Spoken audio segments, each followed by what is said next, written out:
سرکار نے جو ہمیں بتایا، ہمیں سکھایا، میں حکومت کی بات نہیں کرتا ہوں، حکومت تو ہمیشہ بے ایمان رہی ہے، آج کی حکومت سب سے زیادہ بے ایمان ہے۔ ہمارے معاملات پر نظر رکھتی ہے، اپنے مندر میں جا کر نہیں دیکھتی، جہاں گائے کی چربی ملا کر مندر کے پرساد میں لڈوؤں میں گائے کی چربی لگائی جا رہی ہے۔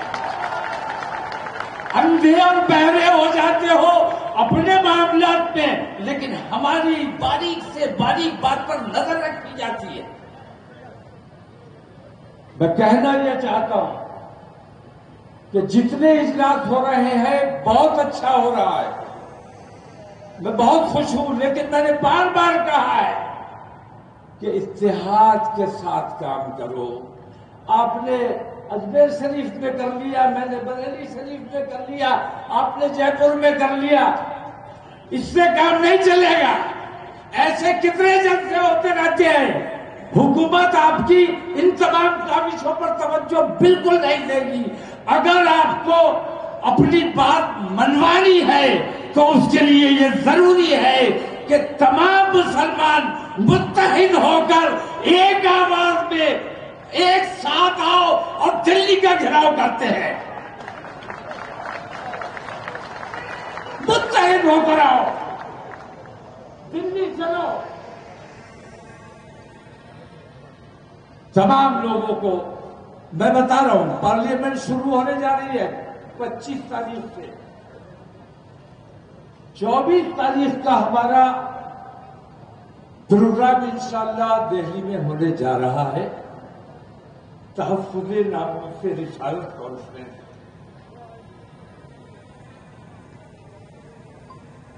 اگر آپ تمام لوگ ذمہ داری کے ساتھ اس طرف توجہ دیں گے کہ ہمیں اپنی طاقت دکھانی ہے اور منوانی ہے، تو خوف کو ترک کرو، گھر سے باہر نکل کے آؤ۔ دلی تک تمہیں آنا ہے، اور دلی اگر آ جاؤ گے تو میں تمہیں یہ یقین دلاتا ہوں کہ انشاءاللہ اسی پارلیمنٹ کے سیشن میں ان دونوں بے ایمانوں کی، بدماشوں کی، جنہوں نے گستاخی کی ہے، ان کی گرفتاری بھی ہوگی، اور اسی پارلیمنٹ کے سیشن میں اس نندا کے خلاف بل بھی پاس کرا جائے گا، قانون بنایا جائے گا کہ کسی مذہبی رہنما کے خلاف کوئی آواز نہیں اٹھائی جا سکتی۔ اب ڈیپینڈ کیا آپ پہ کرتا ہے، آپ اگر آؤ گے، آپ اگر کھڑے ہوگے، اپنی بات منوانے کی کوشش کرو گے تو بات مانی جائے گی۔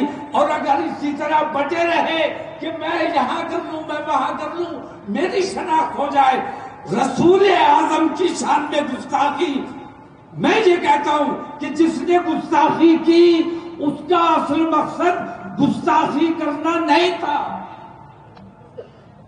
اسے شہرت حاصل کرنا تھی۔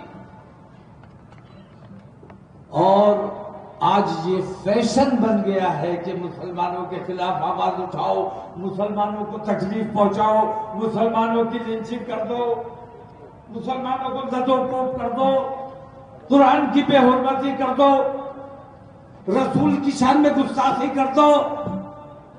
بہت وائرل ہوتا ہے، بہت لائکس ملتے ہیں، اور حکومت بے ایمان ان کی سرپرستی کرتی ہے، انہیں گرفتار نہیں کرتی ہے، اور نتیجہ یہ ہوتا ہے کہ ان کی گرفتاری نہ ہونے کی وجہ سے گلی محلے کے چھٹ بھائیے اللہ کی شان میں گالیاں بکی جا رہی ہیں، رسول اللہ کی شان میں گستاخی کی جا رہی ہے، اور یہ ہر جگہ ہو رہا ہے، ہر جگہ ہو رہا ہے۔ اگر اس تکلیف کو محسوس کرتے ہو، اگر تمہارے دل میں ذرا سا بھی عشق رسول ہے اور ایماندار ہو اگر، تو میں آپ تمام لوگوں سے یہ درخواست کرتا ہوں کہ دلی آؤ اور اس کے خلاف قانون بنواؤ، یہ تمہاری ذمہ داری ہے۔ اوقاف کے حوالے سے میں اتنا کہنا چاہوں گا کہ الحمدللہ ہم بیدار ہیں، کسی کے باپ کی طاقت نہیں ہے کہ ہماری جائیدادوں پر قبضہ کر لے۔ اور میں کہتا ہوں تم آؤ، 24 تاریخ کو یہ بات ہوگی، یہ دکھایا جائے گا کہ آج ہم پورے امن و امان کے ساتھ آئے ہیں، ہاتھ میں ترنگا لے کر آئے ہیں، قانون اپنے ہاتھ میں نہیں لیا ہے، قانون کے دائرے میں آئے ہیں، لیکن اگر ہماری باتیں نہیں مانی گئی تو 15 دن کے بعد پھر آئیں گے، اور اس دن تمہاری ذمہ داری ہوگی، اس دن ہم اپنے طریقے سے آئیں گے۔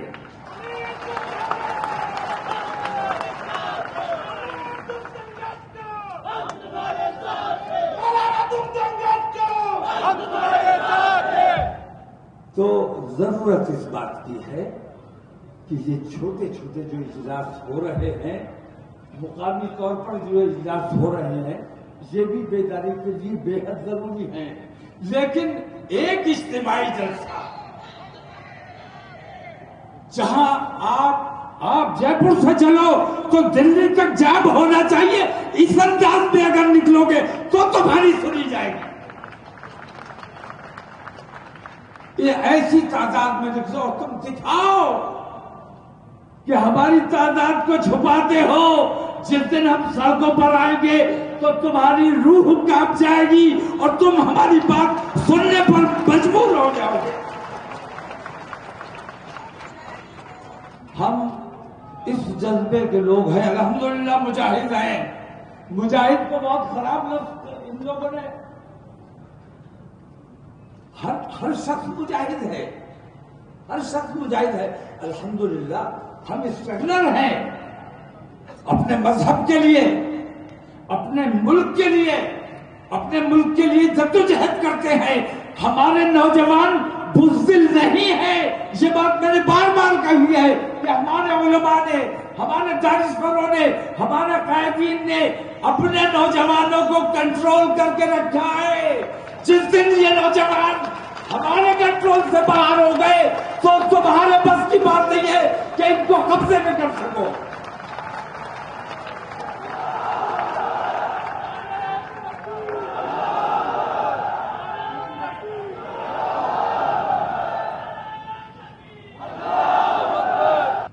بہت سی باتیں ایسی ہوئی جو میں نے قبل الوقت کی، لوگوں کی سمجھ میں نہیں آیا۔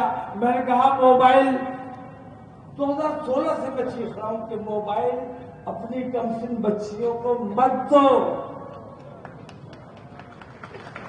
یہ ایسا شیطان ہے جو کان سے گھستا ہے تو دل میں جگہ بناتا ہے، اور موبائل جس بچی کے پاس ہے وہ ہے تو ہمارے سامنے، لیکن کہاں کس کے ٹچ میں ہے، کس کے رابطے میں ہے، ہمیں نہیں پتا۔ اس وقت انٹرنیٹ بھی اتنا عام نہیں ہوا تھا، تب سے میں چلا رہا ہوں، میری بات پر توجہ نہیں دی گئی، اور نتیجہ یہ ہوا کہ آج جتنے ارتداد کے واقعات ہو رہے ہیں ان تمام کی جڑ میں موبائل ہے۔ دوسری بات، ہم نے جو ہمارے ساتھ ناانصافیاں ہو رہی ہیں، بے ایمانیاں ہو رہی ہیں، ابھی 3 فیصلے آپ کے سامنے آئے۔ اتر پردیش سرکار نے جو بلڈوزر چلائے، ہندوستان میں جو بلڈوزر چلائے گئے، ان بلڈوزر چلانے والوں کو، جن کے گھر پہ بلڈوزر چلے، ان کو 25-25 لاکھ معاوضہ دینے کا پابند کیا گیا ہے۔ 30 دن کے اندر اگر تم نہیں ادا کرو گے تو تمہارے خلاف سخت کارروائی کی جائے گی، تمہاری سرکار کو برخاست کیا جائے گا۔ بلڈوزر چلاؤ گے، اپنے دیش پہ بلڈوزر چلاتا ہے، بلڈنگ نے کوئی جرم نہیں کیا، تو اپنے دیش کی بلڈنگ پہ بلڈوزر چلا رہا ہے، تو اپنے دیش کا دشمن ہے۔ ہمارا دشمن بعد میں ہے، ہمارے دیش کا نقصان کر رہا ہے، اس لیے ہمارا دشمن ہے۔ یہ فیصلہ آیا، آپ کے علم میں ہے، فیصلہ آیا، مدارس کے حوالے سے فیصلہ آیا، بہت مناسب فیصلہ آیا، انصاف ہوا۔ مسلم یونیورسٹی کے حوالے سے فیصلہ آیا، ہمیشہ اٹکا کے رکھا گیا، فیصلہ آ گیا، مائنورٹی کردار بحال کر دیا گیا انشاءاللہ۔ تو یہ جو فیصلے آئے ہیں، میں آپ کو یہ احساس کرانا چاہتا ہوں کہ جب ہم نے یہ کہا کہ ملک میں جو ناانصافیاں ہو رہی ہیں، بے ایمانیاں ہو رہی ہیں، عدالتوں میں جو جھوٹے فیصلے کیے جا رہے ہیں، بے ایمانیوں کے فیصلے کیے جا رہے ہیں، حد تھک چکے ہیں، اب برداشت نہیں ہو رہا ہے، ہم اوپری عدالت میں جائیں گے، انٹرنیشنل کورٹ آف جسٹس میں ہم جا کر اپیل کریں گے کہ ہندوستانی مسلمانوں کے ساتھ یہ ظلم اور یہ زیادتی ہو رہا ہے۔ ہمیں اپر کورٹ میں اپیل کرنی چاہیے کہ نہیں کرنی چاہیے؟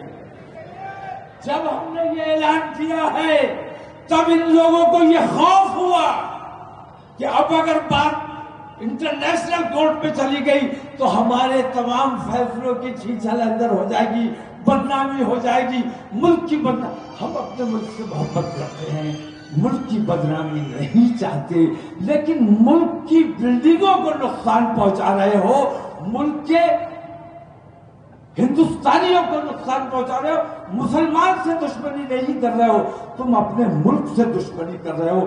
اس لیے ہم مجبور تھے کورٹ آف جسٹس جانے کے لیے، لیکن سپریم کورٹ کو احساس ہو گیا کہ اگر کورٹ آف جسٹس یہ چلے گئے تو کتنے فیصلے ہم نے بے ایمانی کے کیے ہیں وہ تمام ان پر بات کی جائے گی، ان پر بات کی جائے گی اور ملک کا انصاف بدنام ہوگا۔ اس لیے ابھی جو فیصلے آئے ہیں اس دباؤ میں آئے ہیں، تو میں کہنا یہ چاہتا ہوں کہ ٹٹ فار ٹیٹ سے کام چلے گا۔ ہم آدمی ہیں تمہارے جیسے، جو تم کرو گے وہ ہم کریں گے، ٹھیک ہے؟ تو اب میری آواز میں آواز ملا دو، جاتے جاتے تمہارے نظر چار مصرے کر کے جانا چاہتا ہوں کہ حق کے شہدائی ہیں، بتاؤ ہو کہ نہیں ہو؟ حق کے شہدائی ہیں، باطل کو کچل ڈالیں گے۔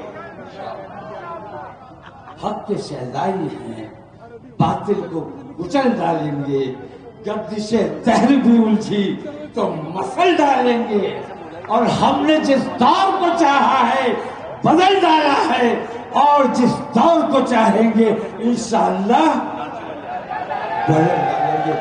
دہلی میں شامیانہ لگا کے اسٹیج سجا کے آپ کا انتظار کر رہا ہوں، اگر آپ آؤ گے میں مضبوطی سے بات کر سکوں گا، اگر آپ آنے میں کوتاہی کر گئے، لاپرواہی کر گئے تو میں عظمت رسول اور سیرت رسول پر بات کر کے خاموشی سے اپنے گھر چلا جاؤں گا۔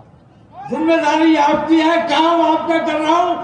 آپ کے اندر اگر واقعی عشق رسول ہے تو اس ذمہ داری کو پورا کرنا، اور جو میں میسج آپ تک لے کر آیا ہوں اس میسج کو اپنے تک مت رکھنا، اس میسج کو جہاں جہاں تمہارے عزیز و اقارب ہے، دوست احباب ہے، رشتہ دار ہیں، تعلق والے ہیں، ان تمام میں واٹس ایپ گروپ کے تمام لوگوں کو یہ میسج شیئر کرنا اب آپ کی ذمہ داری ہے۔ السلام علیکم، خدا حافظ۔